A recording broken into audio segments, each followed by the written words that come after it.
righty, welcome in and welcome back, everybody, to Sports Prophet TV. This is College Football Capital. We are back after a week hiatus. We are back to talk Week 8 college football. The last show that we did was 4-4 on the show picks. We've yet to have a losing show this season. Had a couple of 4-4s, a couple of 3-3s, but we have not had a losing week yet on the show. Personally, officially for clients, was a good week for me last week, 7-1. So that was my best week of the season so far.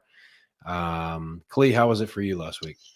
Up and down. I'll be honest with the viewers, not one of our best ones, but I mean, there were just some things that didn't go our way. Ohio State being one of them. We had Pitt -2.5. That didn't come through in the end. But we had some winners though too. We had USC plus 3.5. That came home. We had the over late with Kansas State and Colorado. So Me too. It wasn't a total loss, but we'll pick it up and get back to it. And as I say, those buildings in Vegas weren't built on all winners, unfortunately, and that's the fun, I guess, of sports gambling in a way. But no, it was. We'll be much better this week, though. I have a good feeling. Absolutely, yeah. And if you're watching the show, you're probably fully aware. But this is a fun time of the year because we have something like 40-something straight days of college football, including a 3-game Tuesday night slate starting tomorrow.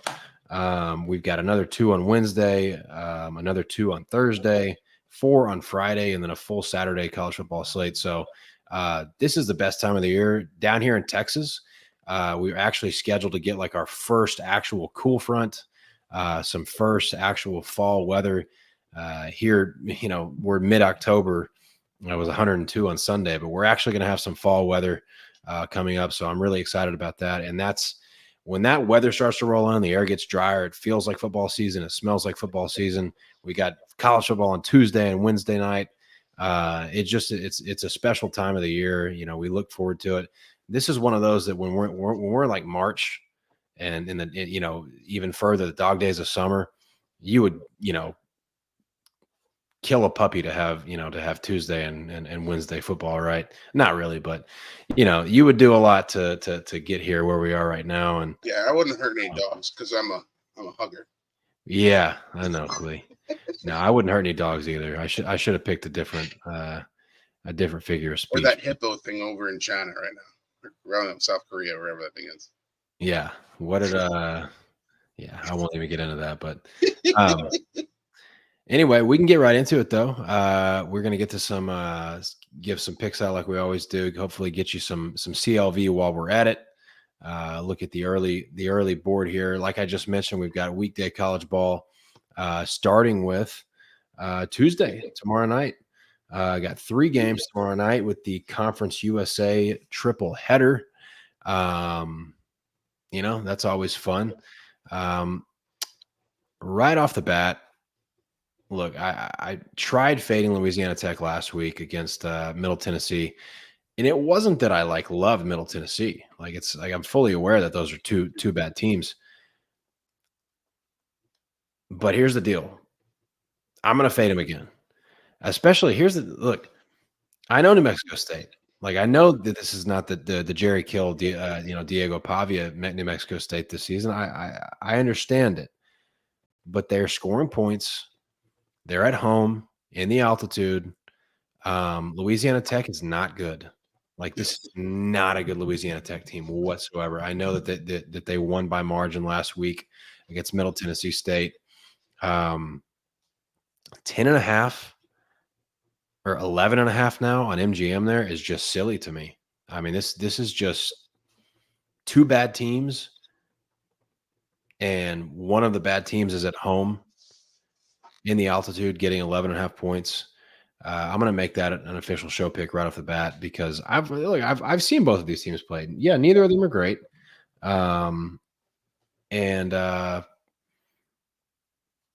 There's really not a lot to say about this one. This is this might not be the most fun game in the world. At least you got football on TV on Tuesday, but I'm rolling with New Mexico State plus the 10.5. You got anything on Tuesday or any thoughts on this one?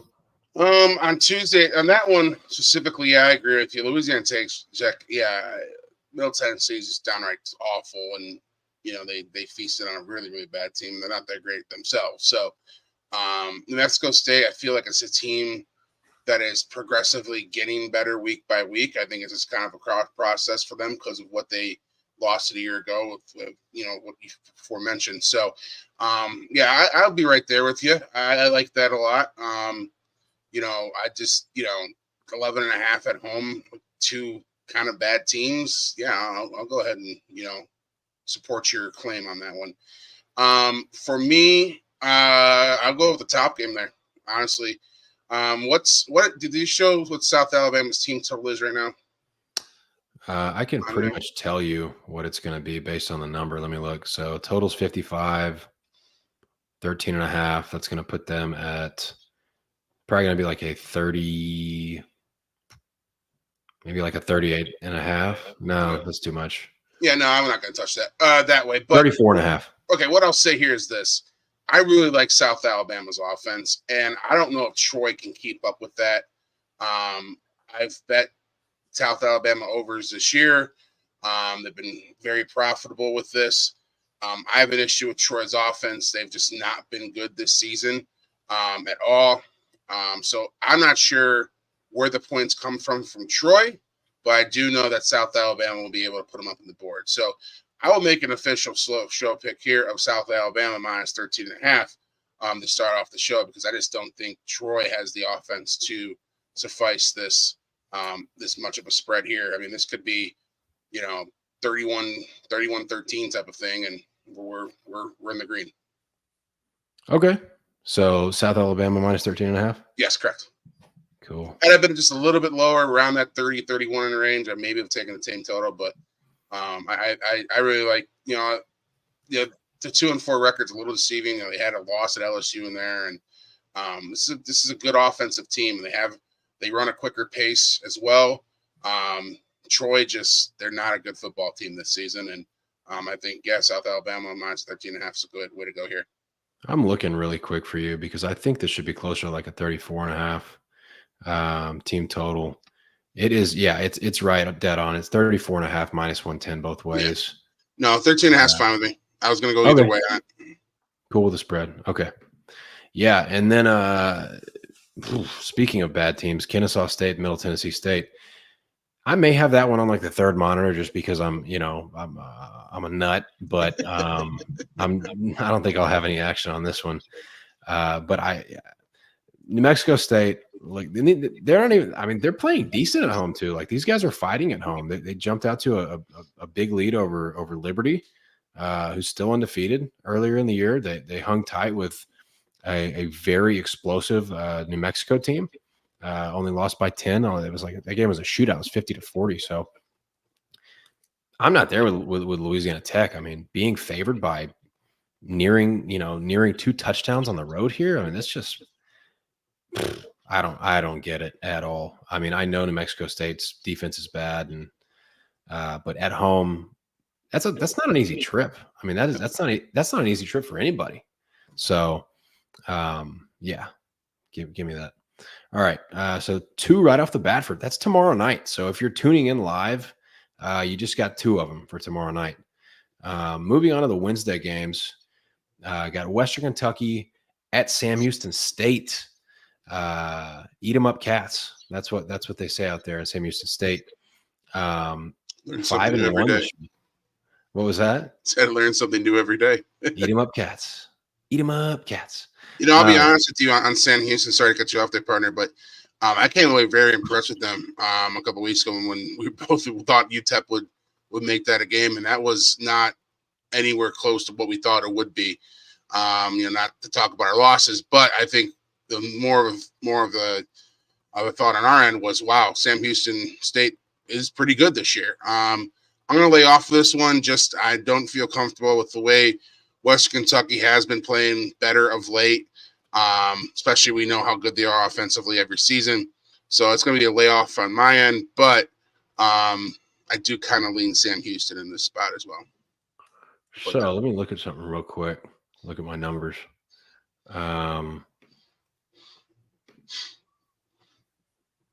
Okay. Okay, so here's the deal with this game.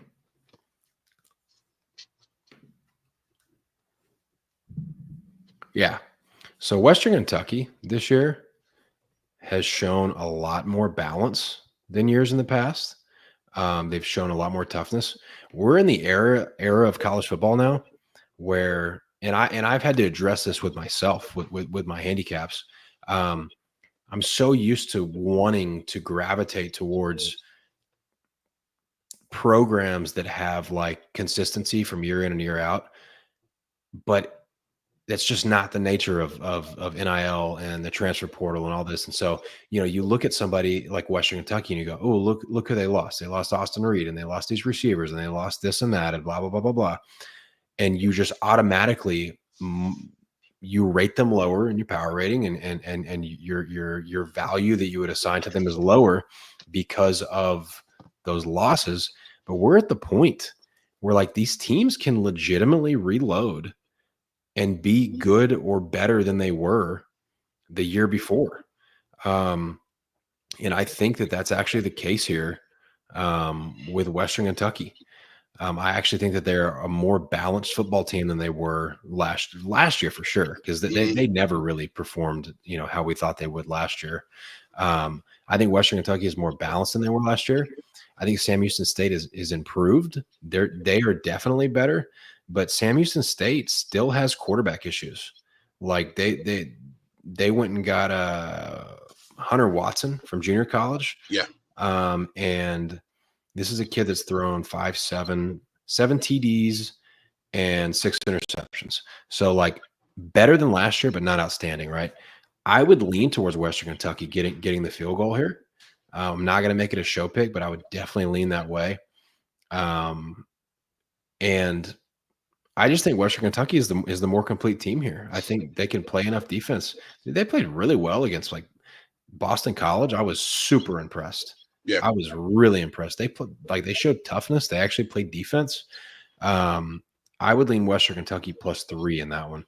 Also, did you see their helmets last week? Oh, those are sick. Those were amazing. I'm a big uniform guy, so yeah. Me too. Yeah. And if I had a little more time on my hands, I think I would maybe start collecting some like either like the little ones or something, or maybe I don't have enough room for the big ones, and my wife would probably kill me. But yeah. What's a happy wife, happy life going to do for you? Right. Yeah. This other one, Florida International at UTEP. I do have a lean on this one. Let me see what the total's still at here. 49, down to 49.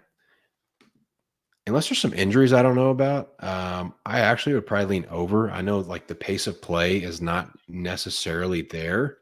And that's probably why this number is a little bit lower. But the kid at FIU is really good. Jenkins, the quarterback, he's legit. FIU's got legit explosiveness at receiver. They're not good at defense. And UTEP at home, I think they can score. I think they'll be able to contribute here. So I would lean over 49 in that one. No, I agree with you. I closely watched FIU this year. I don't know why they've kind of been on my radar, and I feel like a lot of their games have popped off in terms of points wise. So, yeah, I'm right there with you, partner. Yeah, I was on let's see. I was on the over 55 in the FIU Liberty game, and it landed on 55. I also heavily leaned. I even posted. I was like, I'm taking the over 55. I'd lean FIU plus the 17. Man, I wish I had taken that plus 17 because they were in that. I mean, they lost in overtime, so they were live to win that game. But all right, on to Thursday now. We've got 3 Thursday games starting with Georgia State and Marshall.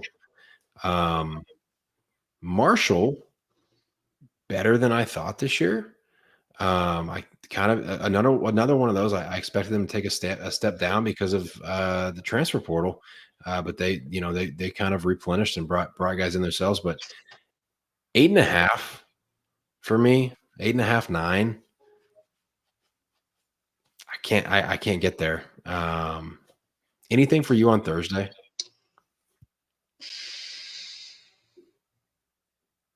Do we No, I got don't Florida trust State? Virginia Tech right now. I think actually I may take, and it's not official, but 7 points with Boston College. I think they're going to ugly that game up a lot. Again, I haven't been really thrilled with Virginia Tech this season. Yeah, that's the one I look at. I would zero in on would be Boston College plus the 7. I Yeah, I don't really see where the way that Boston College and Virginia Tech match up. I don't really see how it gets over the total over that too. 49, because Virginia Tech, they have some legit issues in the secondary, but they're very good against the run. And Boston College wants to establish the run, like Yeah. they want to dominate the line of scrimmage. I think Virginia Tech can somewhat match up with them against the run. What is And the then total on that game? 49. Okay, I feel like it's that's yeah. I mean, I would probably have made this it like smells like a 21-17 game. I mean that. Yeah, it does. It really does. Oh man, do we like that enough? shake my hand. There we go. All right, it's in. It's in under. All right, so there's another one. Official show pick. BC Vatek under the 49 points. I'm liking that more as it marinates. I'm just liking it even more. All right, let's talk about this one real quick. Last Thursday game, Florida State finally makes a quarterback change. It's Friday actually. Is that Friday? Okay, Yeah. so we're on to Friday. We're on to Friday. We got four games on Friday. So let me slide my screen here. 4 Friday games. First one of which is Florida State at Duke. 1-5 Florida State at 5-1 Duke. And Florida State is plus 3.5. I'm a little bit conflicted on this game because I have been popped betting Florida State already against SMU, an embarrassing loss. But I still think they have the better roster. And I like that they made the quarterback change against Clemson. They showed a lot of fight. And Brock Glenn, the quarterback that stepped in for DJ, was a better quarterback than DJ. So this feels like one. No, I'm not going to do it. And I'll tell you why. I cannot trust Florida State, especially on the road, to fight. I cannot That's trust the them. issue I was about to say. Yeah, the motivation factor here is like the wheels could completely fall off. At this point in the Clemson was a year, huge game. at this point in the year, are you really going to be motivated on a Friday night in front of I would say, no offense to Duke or anything, a partisan snarl crowd? I wouldn't say it'd probably be sold out or anything like that. Right. It's almost basketball season for Duke, to put it that way. I think the only game left for Florida State that they're really probably going to get up for is Miami, and what's that, 2 weeks or whatever? It's coming up here soon. Yeah, I just don't trust it at this point. And, Manny Diaz has those boys playing good too. Let's be honest. I know it's a little bit of a fugazi 5-1, but he's got them competing. And I've said this many times before on the show, and we've talked about Duke. They have some dudes on that front, in that front four on the defensive side of the ball. Yeah, it's just a weird line to me. I feel like it should be more around like 5.5, not 3. Yeah. So I feel like the books are begging you to take Duke. So I'm just going to lay off of that one altogether because I just think it's a fishy line to me at all. Cool. I'm with you. Let's lay off.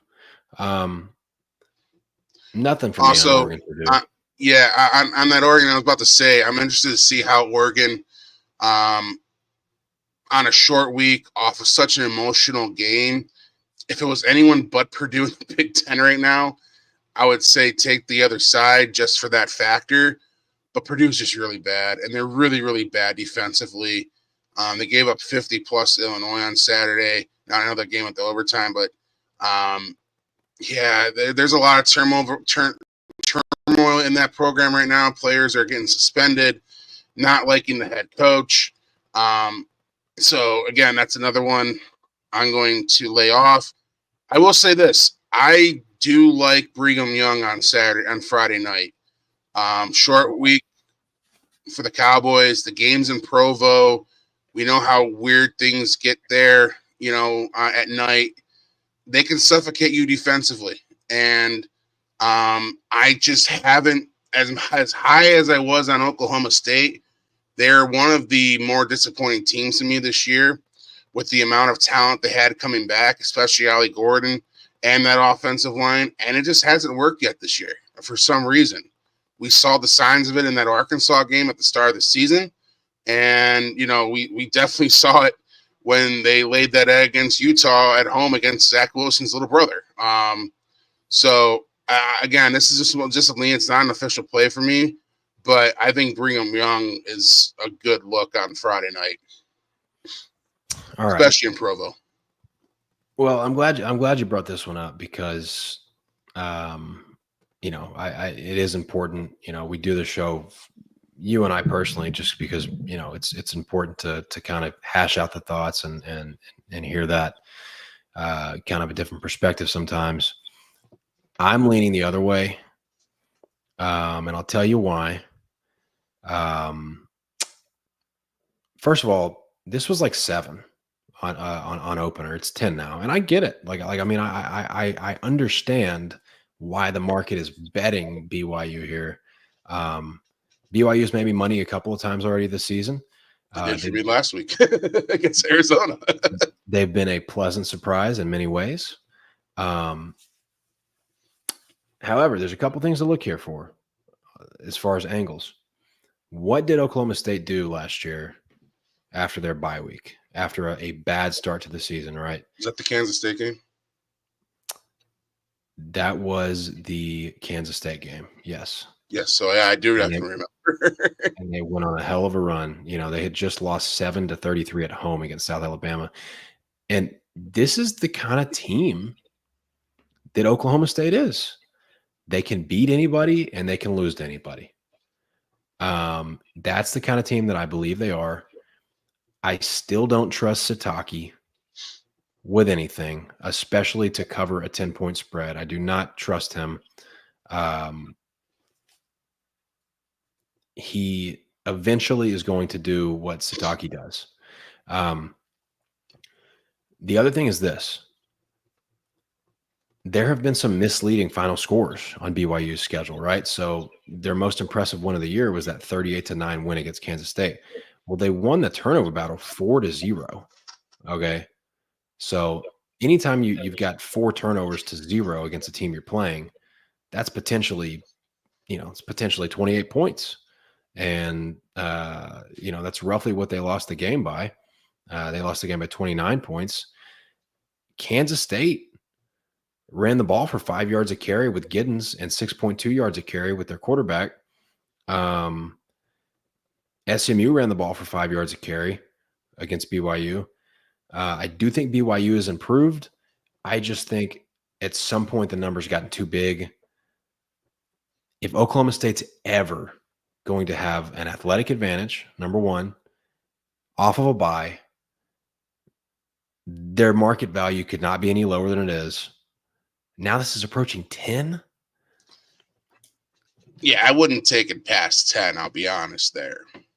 Yeah. So for me, I'm like, I'm very close on Oklahoma State. And I know you're very close on BYU. So it's like, obviously not a show pick, but it's that's why we have, that's what the show's for. It's exactly what the show's for.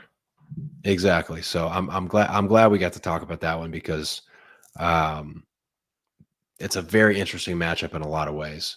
And I may feel like a total dummy if I end up betting Oklahoma State and they just get rolled like I have a couple of times this year with that team. But you brought up the Kansas State BYU game, and I still remember it. I remember watching it. That game was literally won in a 6-minute period. Yeah, and the first half and the second. And as I said, weird things happen at Provo at night. It's just really true. But as you said, I think the number is getting a little bit high. I wouldn't take it past 10 if we're there by Friday.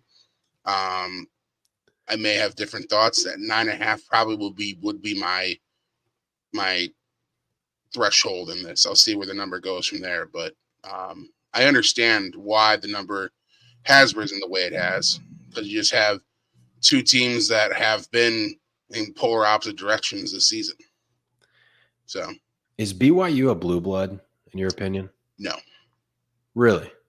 I've never considered them a blue blood. Okay. I think they're a good program with a lot of history, especially in the 80s. But is Nebraska a blue blood? Gotta be, right? Yeah.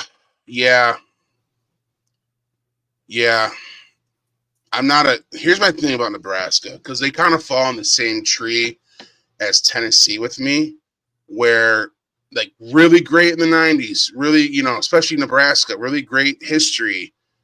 But like since the 2000s, man, and I know Nebraska and Tennessee are trying to turn it around, but like I'll give you your national title or titles.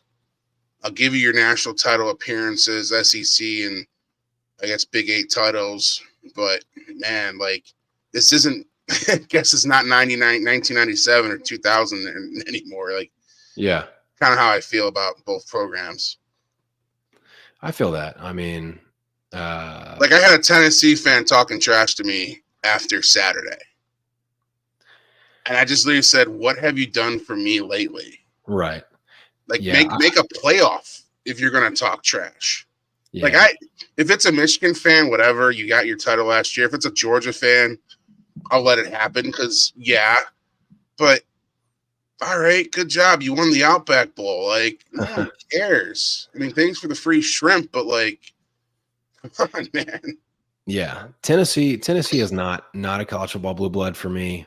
Nebraska absolutely is for me. Yeah. 5 national titles, dynasty in the 90s. They had 3 in the 90s. So Nebraska is. BYU is a very historic, now at this point in time, underrated place to play, underrated, football history. But yeah, I think BYU is closer to like that Tennessee range, because but Nebraska for me, definitely blue blood. All right. We'll keep it moving. So anything in the late Friday game, Fresno, Nevada?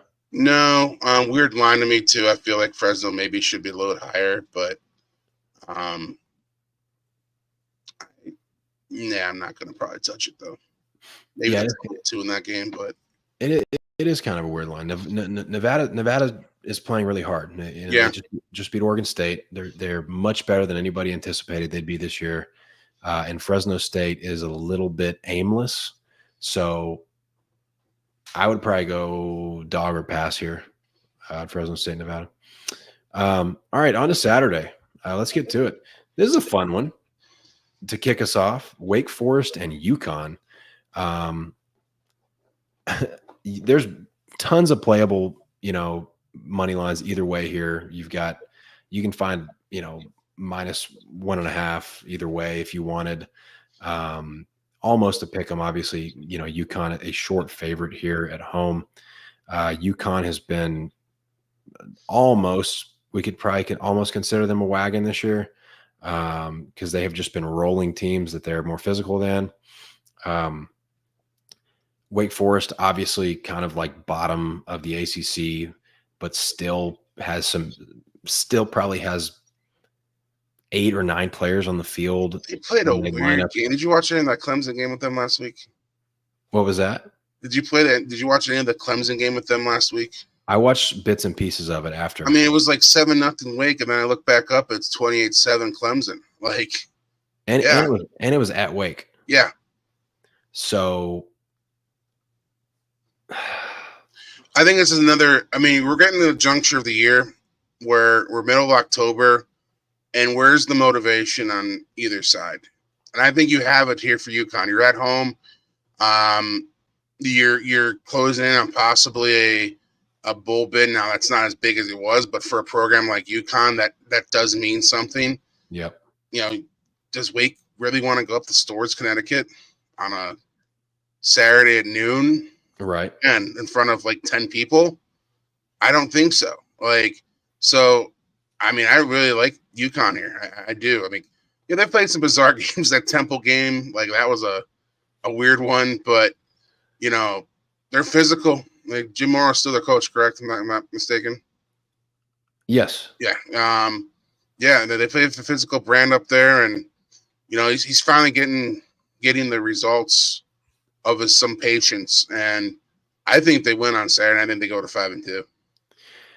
I would lean UConn too, just because it's such a much bigger game for UConn. They've been rolling at home. Um, Another underrated, home field advantage in college football. They always play so much better there. Wake Forest, they've already been run all over by a group of 5 team on their home field. Louisiana ran for over 7 yards a carry against Wake Forest on their home field. Obviously, this will be a little different because UConn's going to line up in the eye and do play power football. But I would lean UConn too. And I actually, you know what? I think the over is a very sneaky good look here, regardless of the tempo.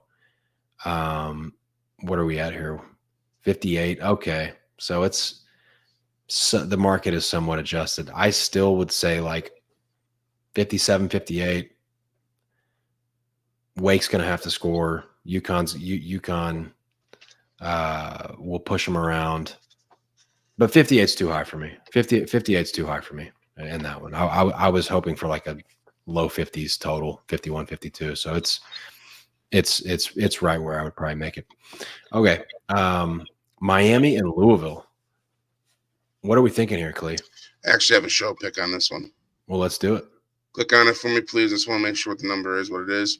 Yeah, I know it's 61.5. I'd take it all the way up if you're watching this later in the week, all the way up to 63, but I think we get a lot of points here. Miami's defense is just not good. We've seen it so many times this year, whether it's South Florida, whether it's Cal last week. I think Louisville is going to have a lot of success, especially on the ground versus them. But at the same time, Miami's offense is explosive. We saw they can go 93 yards in 40 seconds to win a game. I think they're going to have some success against that Louisville offense. I know Louisville tries to play a little lower tempo, but I think Miami's going to speed them up this week a bit. And yeah, I think the success that Louisville may have on the ground may also play into this total of, we got 60.5 at Bet Rivers, even better. Yep. But if you're watching this later in the week, I would take it up to 63, all the way up to 63. I think we get a lot of points here on Saturday at formerly Papa John's Stadium. I don't know what it's called now. Oh, Papa. Wonder what he's up to. Dude, I love this one. Same lean, same look for me. Louisville's offense is better than it was last year with the quarterback they went and got from Texas Tech, that is, Tyler Show. Their defense isn't what it was last year, not as good as it was last year. Miami, all offense. Mm-hmm. So all gas, no brakes.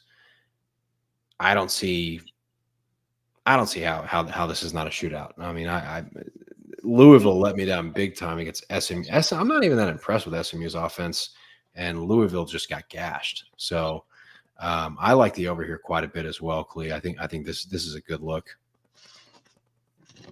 All righty. Yeah, I think that's a good one. All right, we'll keep it moving. By the way, if you go scrub just 1 second, I want your opinion. Are you hoping, like me, that we get back-to-back weeks of Army Navy this year? Of course. Of course I am. I actually selfishly, well, not that selfishly, I mean, I think it would be really cool to awesome. Have Army or Navy represent the group of 5 in the playoff. I wrote an article about this today. I mean, it was about the group of 5. And, I mean, the 4 teams I mentioned, Boise, obviously, Army, Navy, and then UNLV still has an outside chance, in my opinion. But that'd be something if one of those 2 service academy teams is there. Now, both have to play Notre Dame, if I'm not mistaken. Who knows what happens? But Army's been rolling teams. They absolutely obliterated UAB last week. I know UAB is down, and That's another program that's kind of in disarray, and they want Trent Dilfer kind of fired there. But Yep. they did whatever they wanted to do offensively. It's a little more passing-ish of a wing T this year. So yeah, it's not your traditional keep the ball for 10 minutes and see what happens type of offense anymore. So yeah. I mean, here's the thing. So Army and Navy both have Notre Dame on their schedules, respectively. Let's say that they both lose to Notre Dame, and then one of them beats the other team twice. That team has to get in the playoff. Yeah. So depending on what happens with Boise, I think that's my yeah. Depending on what happens with Boise, personally, I think Boise is going to get absolutely rolled in the college football playoff if they're the one that makes it, because I don't think they have a defense. If anybody watched the Boise Hawaii game, the late game on Saturday, fell asleep watching it. Yeah, add it on. I fell asleep and woke up like 5 times because I had 21.5 for Hawaii that came in by half a point. But if you watch the game, dude, Hawaii could have won the football game. Like, they dropped the first 3 passes in their hands to start the game because of the sun. They gave Boise State the ball like on the doorstep. They just shot themselves in the foot over and over and over. But there were seams there the entire game against the Boise defense, dude. Speaking of that, next week is Boise UNLV. So that's a huge game. Not this week, but next week, Boise UNLV. Yeah, I love the Rebels, man. I wish they would have pulled that thing out against Syracuse. I know. And they can, if UNLV wins out, they'll probably be ranked higher than Boise because of their group, because of their Power 4 wins, right? So, yeah, I think like you mentioned about your article, I really think it is kind of those 4 teams, with, as far as having a real shot. Is there anybody else under the radar that we haven't really looked at or didn't talk about? Well, in terms of Power 5, no. The group of 5, no. Power 4. I mean, I would say keep obviously an eye on Indiana. I mean, they have a big one this week at noon. They're giving 7 against Nebraska. Pitt's still undefeated, surprisingly. The ACC is getting interesting, and it wouldn't be shocking. We have them up on the screen right now. I think the team that may be the most complete team out of all of it, and was a team that we kind of thought after week 1 that may not be there, and I think that may be Clemson. Yeah, they are rolling offensively. We know how good they are defensively. I think there's a reason why this line is 21 this week, and Virginia hasn't played bad this year, but again, with that defense that Clemson has, where are the points going to come from against that defense? Yeah, and with Clemson this year, if you've watched any of their games, and I'm talking to the viewers because I know you have, Prophet. They're one of those offenses, and we saw this past week against Wake. Once they get rolling, man, they are tough to stop. So there's going to be an interesting scenario that could play out in the ACC where Clemson, Miami, and SMU could all be undefeated because they don't play each other. But yeah, I think Clemson, if you're looking at like a future bet right now for the ACC, I know that Miami's the obvious favorite, but the Tigers are figuring some things out here, and they're a dangerous team right now. Definitely deserve the number 10 ranking. Yeah, I tweeted the other day at somebody on Twitter. I think it was Tailgate Tent. He was mentioning the potential 3-way in the ACC with Miami, Clemson, and SMU if they all went out. And I said, I will eat my socks if SMU wins out because I'm that confident that SMU is not winning out. Absolutely not. I mean, Stanford's live. Plus 14.5. I'll be taking Stanford. Absolutely. I mean, that might be a show pick later when we get to it. Or is we kind of went off the rails there, but I saw Army. I want to give the troops some love there. I mean, what they're doing this year is great, and yeah, let's get back on track, I guess. Yeah. All righty. So we keep it moving here. Arizona State, Cincy. Eh, I'll give you one right there. okay. A lean right below it. Body clock game. I really like Rutgers minus the 4.5. They just played bad last week against Wisconsin. They did. UCLA is not that good. We know that. Again, body clock says this game's 9 a.m. for UCLA. Yeah. And we know UCLA is just not a good football team this year. And I think this is a good game for Rutgers to get back on track. I think they'll have a lot of success running the football against a bad defense in UCLA. I would want to make it an official show pick, but I'm not there yet with it. But I'm more than likely going to have Rutgers on the card in some way on Saturday. Yeah, I think -4. I'd probably be in there. UCLA did show a little bit of an ability to slow down the run against Minnesota last week, but Minnesota can't throw at all, and Rutgers can actually throw a little bit, and their quarterback is not a complete statue. So, yeah, I would lean Rutgers too. All right. So this is a funny one. Wisconsin and Northwestern, after Wisconsin just blows the doors off of Rutgers, and they're only a 7-point favorite on the road against Northwestern. I don't know. What are we taking? Are we taking the team on the lake on this one, or do you think Wisconsin just rolls Northwestern?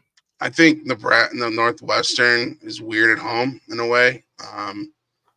And you did talk about it like there. I mean, the game being on the lake and, all those factors with it.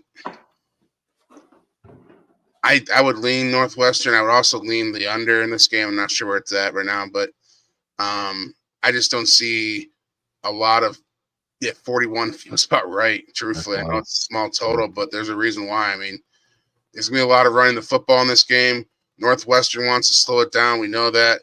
I actually came away very impressed with them against Maryland on Friday night. And that's another day for another conversation about Mike Loxley and that future of a program. But with that said, I would lean Northwestern plus the 7.5. If you're going to give me over a touchdown here at home, where Northwestern seems to play a little bit better, I would lean that angle. Yeah, I'm with you there as far as a lean. All right, we'll keep it moving. This is a big one, another Big Ten game. Yeah, and this is a huge game. Nebraska 5-1 at undefeated 6-0, number 16 Indiana. Obviously,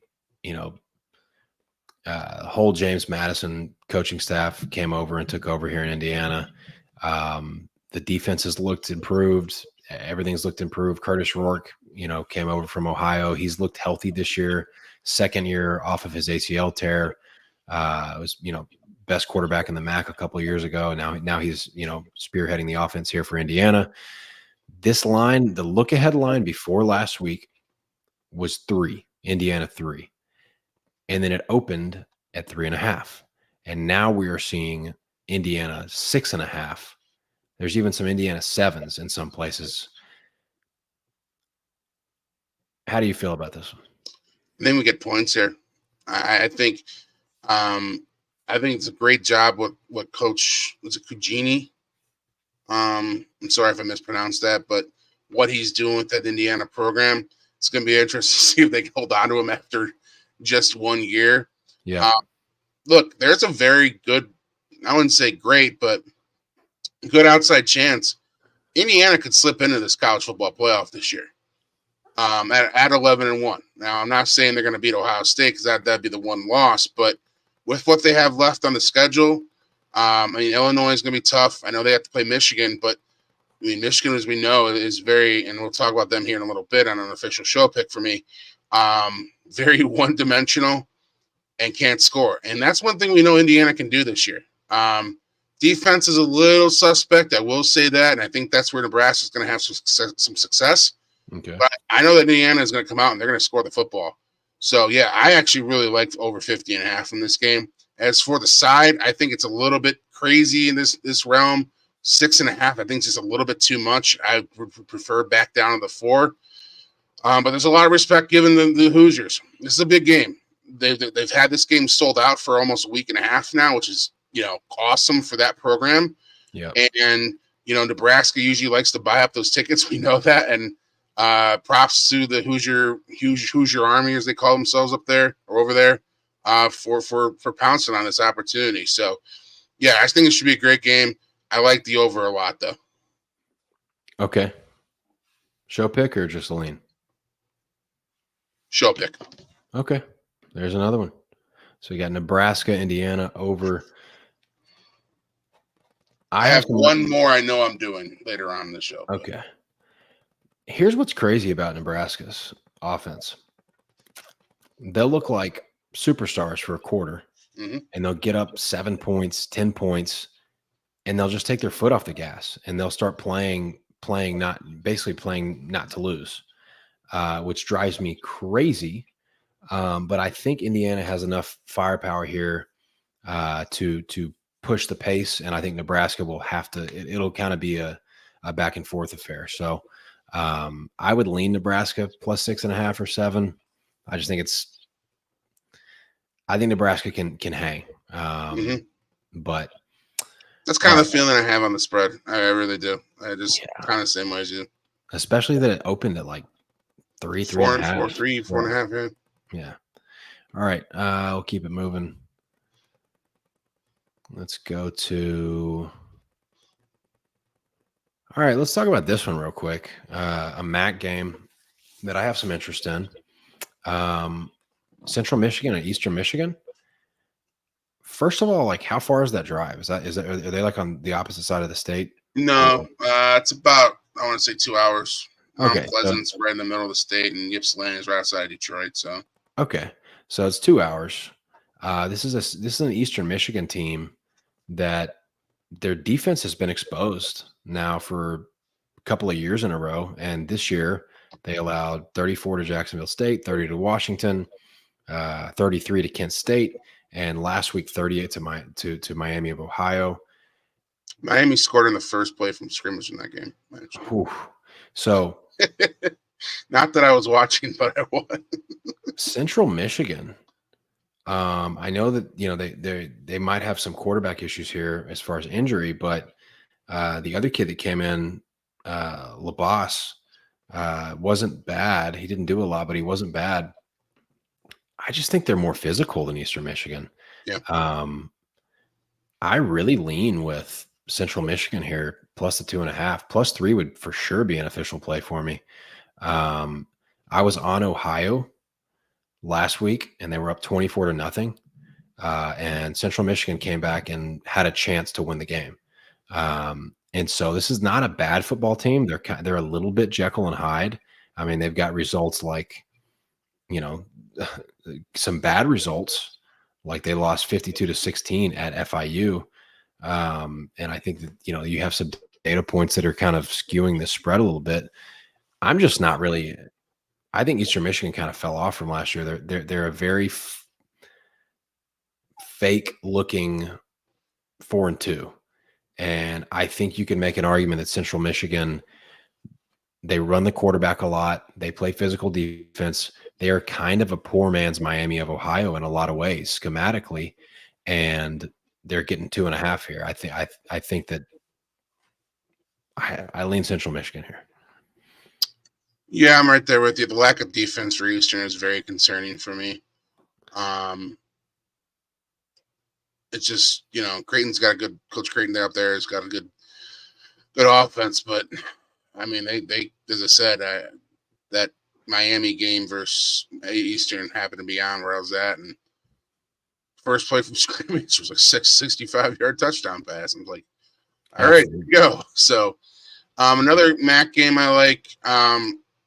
I came away super impressed, and I love the job that's going up there in Buffalo. A really big win for them last week against Toledo. They got out of the gates really well against the Rockets and just controlled it and then won the game going away in the second half. Western, on the other hand, kind of polar opposite, where they were down, I believe, 17-0 at home against Akron. Yep. and came back to win that game. But apparently, Akron had many chances to tie that game up, if not take the lead, and didn't. So I think the wrong side is favored in this one. I'm trying to see if more money comes in on Buffalo before I put it on the card on Saturday, but just the way that the line has already moved in this one, it kind of in my favor, truthfully. So Yeah. I was kind of a wait and see where it ends up. But yeah, super impressed with the the Buffalo Bulls up there in beautiful Amherst, New York. Also, my number one toughest place to play in the MAC. It is a dump. Yep, which is I mean this with all due respect to my fellow Canadians up there in Buffalo. It's a soccer stadium converted into a football stadium. The wind whips. It's an old stadium. Yep. Come on, the State University of New York, Buffalo. Let's get together. But as far as home field advantage, it's my number one in the MAC. All right, we'll keep it scooting here. Let's get to the big one. This is obviously a huge game. This line has been interesting to watch. Both of these teams have been interesting to see so far this season. Alabama at Tennessee. We know about Alabama's history at Tennessee. This was Tennessee -1 on Sunday. This is now Tennessee +3. Haven't made up my mind completely about this game yet. If you had asked me 2 weeks ago, I would have said Tennessee all day. Because I think Alabama's defense has got some serious flaws, like enough for almost anybody to score on them. But then you've got Tennessee struggling against Florida, who doesn't have a good defense, and Arkansas, who's got an okay defense. Ever since the Oklahoma game, teams have taken that blueprint that Oklahoma did defensively, and they've kind of copied it against Tennessee. I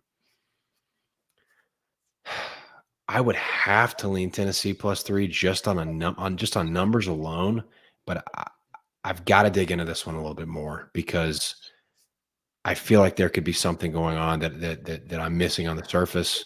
I don't know. You have anything for this game? Yeah, no, I'm very concerned right now with Tennessee's offense. You kind of hit on the head.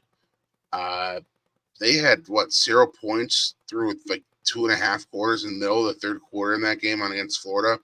Yeah. But that's, as you said, second straight week this happened. Look, I think Nico's going to be really, really good. I'm not denying that, but you're having a lot of growing pains right now against actual defenses not named Kent State or Chattanooga. And I think that's the issue we have going on here. On the flip side, I don't know if this Alabama team's a top 10 team right now. They're not playing well. They didn't look good against South Carolina again on Saturday. Joe Tessitore is trying to tell us, this is the redemption game for Alabama. They're going to prove everyone, what happened against Vanderbilt's wrong. And they just, they're a botched 2-point conversion away from, what happened. It just doesn't feel right now with Alabama. Look, Jalen Milroe's a really, really good quarterback, and I could maybe see them in Cleveland next year, but I just don't know if their defense is that good. I don't know if, they're having problems with their offensive line. And I will say Tennessee's defense, I'll give credit where credit's due, unlike years past, has looked very good this year, has kept them in games against Arkansas when they, should not be. And last week against Florida, holding them, getting the turnover at the end of the first half, which proved to be very huge in the scheme of things. So actually, I'm kind of looking at that total at 56. I don't know, with the lack of offense for Tennessee and a very good defense on the other side with Tennessee, this game could be like 28-24, and we're still underneath that 56. I could definitely see that going on here. Oh, man. So I think you could legitimately make a case that the Alabama game last week and Tennessee's game last week were both both sleepy spots, right? Mhm. Both look ahead spots. And but even if you take those out, so just remove the look ahead spots, you still got the second half against Georgia and the entire game against Vanderbilt for Alabama was like, this defense has got some serious concerns. And then you've still got the game against Arkansas for Tennessee that was like, they just weren't functioning very well offensively. They scored 14 points all in the third quarter. I don't know. This is one I hate to say it, but because it's a game I want to have action on, but I'm probably not going to bet. Alrighty. I'm interested to see what happens in that game. I kind of titling it the loser loses home field in the first round of the playoff, because that's kind of how it is, and they're kind of both on life support with who they have left on the schedule as well, to make the playoff. And the third loss here for 3 losses for Alabama or Tennessee, who knows what happens there. They probably get in. Yeah, you would think so, but home field, do you really want to travel to State College in the middle of December? Right. Okay, we'll keep it scooting here, getting to the middle of the day here.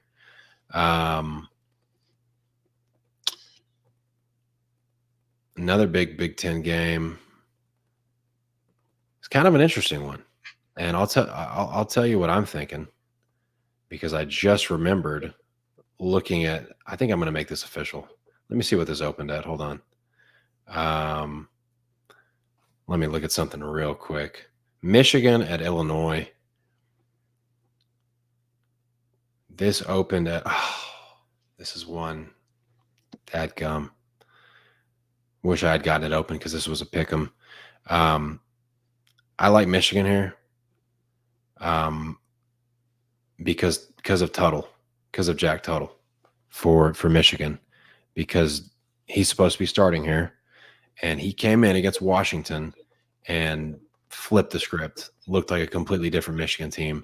I'm not saying that they're Michigan from last year, but they're a lot better, and their roster is definitely a lot better than Illinois'. I would lean Michigan here minus the 3 if Tuttle is the starting quarterback for the Wolverines, because he was so much better than Orji. Are you feeling the other way about this one? Yeah, it's an official show pick for me. I'm sorry, bud. Well, I'm not even official on it. I thought I was going to be. I think the wrong team's favored here, to be honest with you. I thought Illinois got caught looking ahead a little bit. They kind of tried to relax in the second half. They were up 24-3 on Purdue, and game almost got away from them. They ended up winning in overtime. But I think Tuttle adds a little bit more to that offense, but it's still a bad offense. And their wide receivers can't get separation on the outside. I have concern about the passing game. Not taking anything away from their run game, but at the same time, though, this is a very good Illinois defense. And I think they're going to give a lot of trouble to a mediocre at best offensive line for Michigan. And I'm not trying to say that in a wrong way. Look, they lost 5 of 6 players that were played significant playing time on there last year. Right. And most of them are playing on NFL rosters. So it's not like as an insult, it's just the facts. And I just don't look, that Michigan defense kind of hasn't played up to par as high as I thought. They did play well against USC, but lackluster against Washington, especially in that fourth quarter. So yeah, I really like the Illini on Saturday. I'm happy the line's gone this way. I think I would have them winning this game, but I'll take for the official show pick plus the 3.5 right now. I bet Rivers. I just been very impressed with Illinois this year, especially offensively. Yeah, no, I can definitely see that angle. And as far as like where the programs are at, Illinois is definitely in a much better situation. Michigan is a little bit of a mess. So I see where you're coming from there. I'm not official on that game, so there's another one. So we've got 1, 2, 3, 4, 5, 6 official show picks so far. That's Illinois plus the 3. What Wait, is there a 3.5 There's a there? 3.5 at Bet Rivers right now. Okay. Yeah. All right, we'll take that plus 3.5. Okay, right on. We'll keep it moving. Let's look at if you like any of these, you can stop me. Hey, look, I got to make this one official. Going back to my Rainbow Warriors here, plus the 19.5. Shout out Tommy Chang. Shout out to Tommy. Hey, their quarterback's a real deal.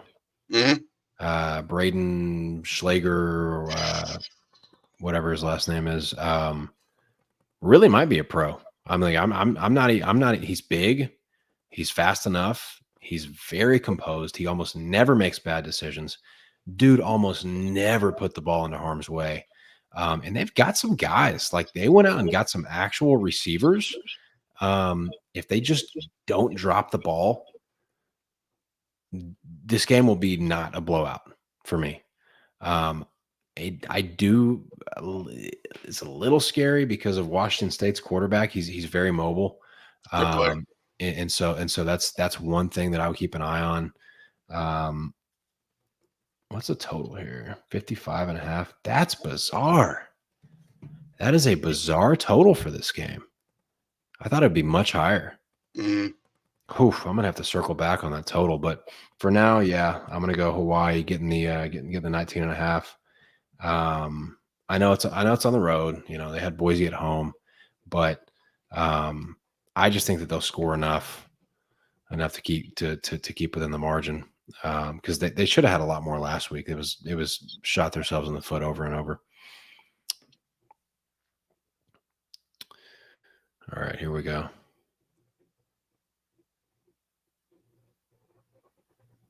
Okay.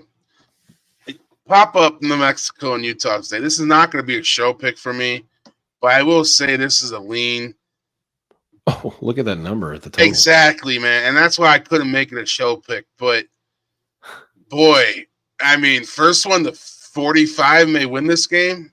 There is, if you watch Utah State against UNLV, and if you watch, we've talked about New Mexico many times this year, there is going to be zero defense played in this game. There's a reason why this thing's at 78. Both teams just non-existent defensively, but are pretty good offensively, especially New Mexico. I've been very happy with what they've been doing this year. Just kind of some bad luck in some games, but a lot of it is due to the fact they play zero defense. Yeah. But I definitely I will probably have the total on the card on Saturday. I know it's very high, but there's a reason why. And if you've watched any of these two teams this year, you'll see why. Yeah. I mean, holy moly. It's a high number, but they might get there. I mean, they really might. All right. I'm interested to see what happens with USC here. You don't have to pop it up or anything, but just general thoughts after the loss they have. Again, having to go cross country against a Maryland team who, yuck, what the hell was that on Friday night? Again, Mike Loxley continues to just disappoint after disappointment. That was a bad loss against Northwestern. But yeah, I couldn't lay that either way with how both teams are playing right now. Thankfully, USC covered the 3.5 on Saturday afternoon. So this game, Colorado at Arizona. I don't know Travis Hunter and Jimmy Horn for Colorado. They didn't play most of that game against Kansas State. They were injured. I'd like to know if they're going to be back. I mean, I'd like to know some kind of update. Otherwise, I lean Arizona. I think Arizona actually will get after Shador. I think their pass rush is good enough, and Colorado's been okay stopping the run this year, but they've been gashed in the secondary, and Arizona's going to pass. So I was about to say that I have my real concern. If you like playing, if your state has player props, McMillan for Arizona over receiving on Saturday, especially And again, this is only if Travis Hunter doesn't play, which I don't think he will based upon the line. He could pop off for a serious game on Saturday. Oh man, I mean McMillan. Yeah. Let's see. I'm trying to see. Asked if Hunter updated on Hunter, Martin Millie, Jimmy Horn. So they've got three receivers that got hurt in that game. Yeah, I would kind of keep an eye and see if we can get any kind of actual update. It's college football, so you never know. But Yeah. I would definitely lean Arizona minus the 3 here. I don't love Arizona this year. I think it's a good matchup for them. So, all right, we'll keep on rolling here.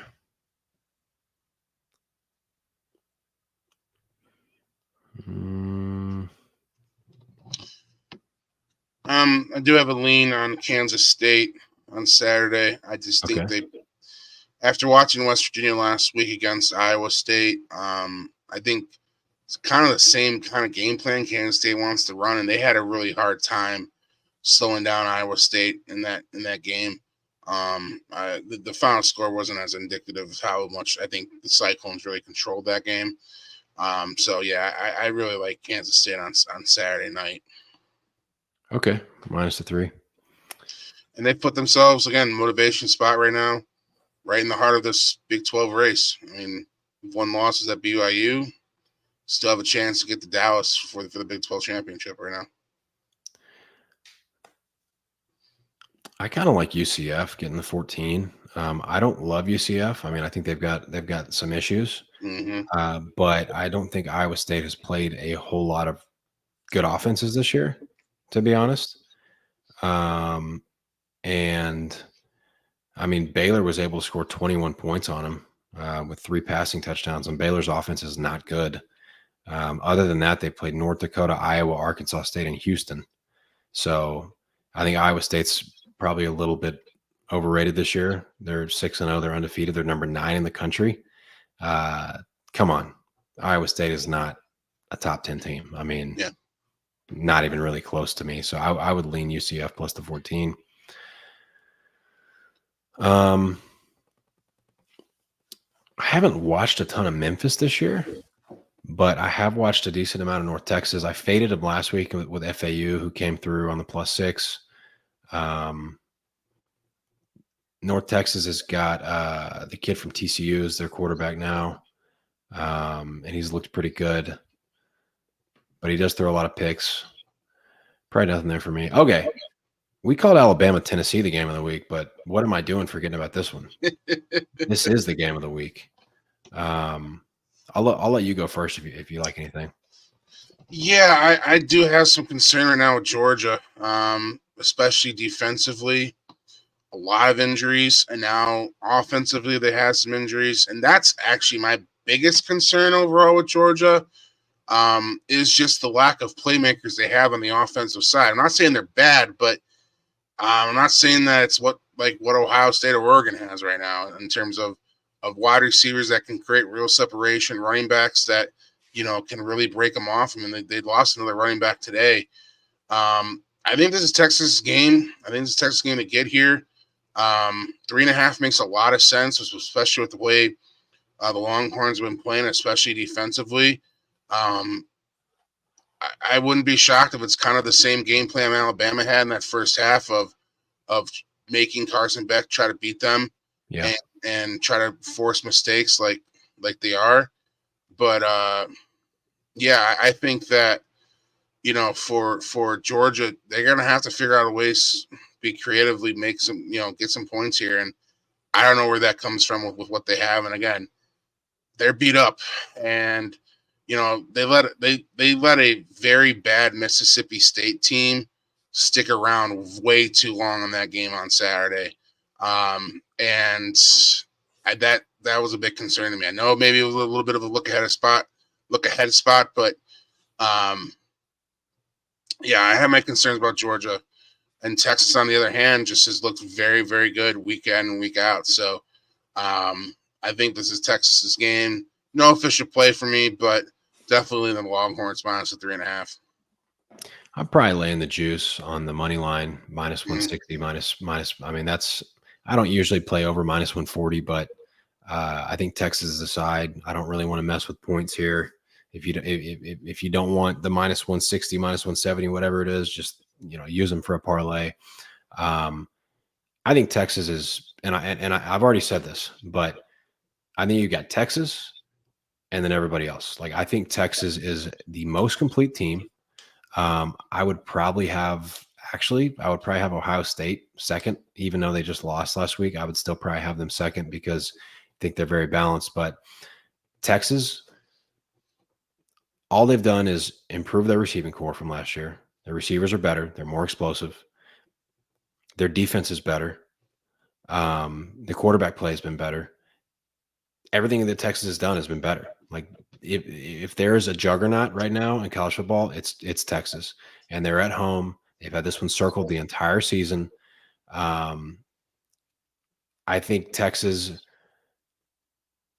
I think Sarkisian and Texas are going to be a dynasty for the next 3 years. That's what I think Texas is going to be. I think they're legit, and I'm not a Texas fan, even though I live in the Austin area. I've really grew up kind of despising Texas because they were always like the Yankees for me. But um, speaking of the Yankees, how's that game going? They lost. The Guardians lost 5-2. Didn't actually have high hopes for them tonight, just based upon how Saturday went. With them using pretty much every pitcher they had in that game 5 against the Tigers. So I kind of anticipated tonight being a little bit of a layup for the Yankees, and it ended up being that way. So Gotcha. from the looks of it, I haven't looked at the box score completely yet, but kind of looked like we didn't use any of our big pitchers either, which is fine Yeah. with me. Hey, we lost game 1 in 95 in the ALCS, and we lost game 1 in 97 in the ALCS. We came back and won both of those series and went to the World Series. So there you go. Keeping the high hopes. Do you like Texas enough to make it the money line a show pick? Yeah. I think they win the game. For sure. I for sure feel like that's the right side here. And again, there's a lot of injury concerns for me with Georgia. Again, I think Robinson now is out on Saturday. I think they announced earlier in the day with an ankle injury or something of that nature. So, Okay.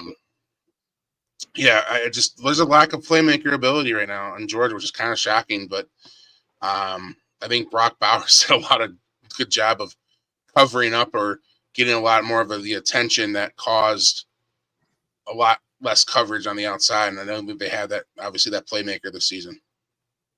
Cool. All right, we've got 6 games left. I think Iowa Michigan State is an over because I don't think Michigan State's defense is worth a crap at all. No. I think they're really Michigan State has this linebacker that I've seen playing for like 3 years. He's this white kid that doesn't wear he just wears like low socks and no gloves and no anything. He's one of the worst. I know who you're talking about. Yeah, dude, I know exactly. He's so bad. He's so bad, dude. And I'm like amazed when I watch him play. I'm like, I mean, he looks like a Division II walk-on. And he's I don't know. I mean, maybe his dad gives the school a lot of money. I don't know, but bro, dude is Speaking horrible. of bad players, and I know this is kind of off topic, but it is. Someone made a Shiloh Sanders highlight tape from on Saturday's game against Kansas State. I watched it earlier today. Dude lost his ankles like 4 times. 4 different times. Oh my gosh. Yeah. And you're wearing 21, bro. Yeah, I don't know. I gotta say. That's crazy. All right. Kentucky, Florida. What a weird Interesting one. Yeah. What a weird one. I don't have anything. Look, I was on Vandy last week against Kentucky. I just don't know where the offense is there, and I think that's my biggest issue with Kentucky overall. Florida now, Graham Mertz is out for the year. That may be a blessing in disguise just to give Lagaway some more snaps. I think as many snaps as Lagway can get, the better for Florida and their future of the program, as long as he stays there, of course. But yeah, there's nothing for me there. Okay. I already said it. I already said that I like Stanford.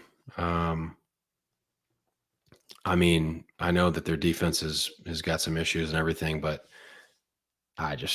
for me, there's no way that SMU is 14 and a half point over anybody. So I'll give that one at least as a lean. I'll probably have some money on that one. Last two, you got anything? Yeah, I've been leaning hard or been giving out a lot client wise, and I'll lean for the show here. The overs. They've just kind of been popping off every week, especially since they made the quarterback switch to Taj. I know 62 is a lot, but he doesn't want to play much defense, but they'll run up that point. So that's for sure. We saw it again this past week when they I think scored at will. I feel like against Utah State, but Utah State was able as well to score it. So I think Oregon State could do the same thing here. I think points are on the board in this one. Just a lean for me over 62. Yeah, well, Oregon State's been scoring a lot too. So Yeah. I think that program is a little bit aimless themselves, and so the defense has not really been a focus. Last one, going to be the latest game of Saturday. Did you hear the saddening news today? Was it about Cam Rising? Yeah. What is it? We actually know he's not going to play, and he's not going to play for a while. But Coach Whittingham is I couldn't believe it when I heard it because I had to rehear it, is trying to persuade Cam to get his 8th year of eligibility and use it because he has it. He just hasn't used it yet. That's outrageous. I couldn't. Okay, so was there any clarification what was wrong with Cam in that game against Arizona State? Because he clearly only was playing with one leg. No, I think that's why he's not pleased. They said out indefinitely, so who knows how long that will be. But so he might have really hurt himself bad again. And that definitely made a difference. The props Arizona State for getting the win, but still, I mean that is just dude. He literally couldn't even throw like he was throwing without even using his legs, basically. Yeah. I lean Utah. If this gets to -4, I'm probably going to have to bet Utah just because I don't think TCU is built to go up there. Dude, Utah has been playing without Cam Rising for like 2 years now. So, yeah. I mean, yeah, I know what's his name's little brother's probably going to play quarterback. Zach Wilson. Zach Wilson's little brother. He hasn't been horrible. No. I mean, he hasn't been horrible. So, TCU is not really built like that. I mean, that's not the style that they play. I would have to lean Utah -4, even with the backup quarterback. So as that Cam Rising news kind of trickles out, I would expect TCU to take some more money and that number to get at least to 4. And truthfully, for Utah's sake, at least there's some clarity right now that we know that who our quarterback is, at least for the next month and a half, which it probably will be, at least, if not the rest of the season. Instead of this, will he play, won't he play, baloney that's been going on, and who knows what it is that happening internally. But, you got to think Rising has been getting reps in practice. Now all the reps for first team goes to Wilson. He can focus and play.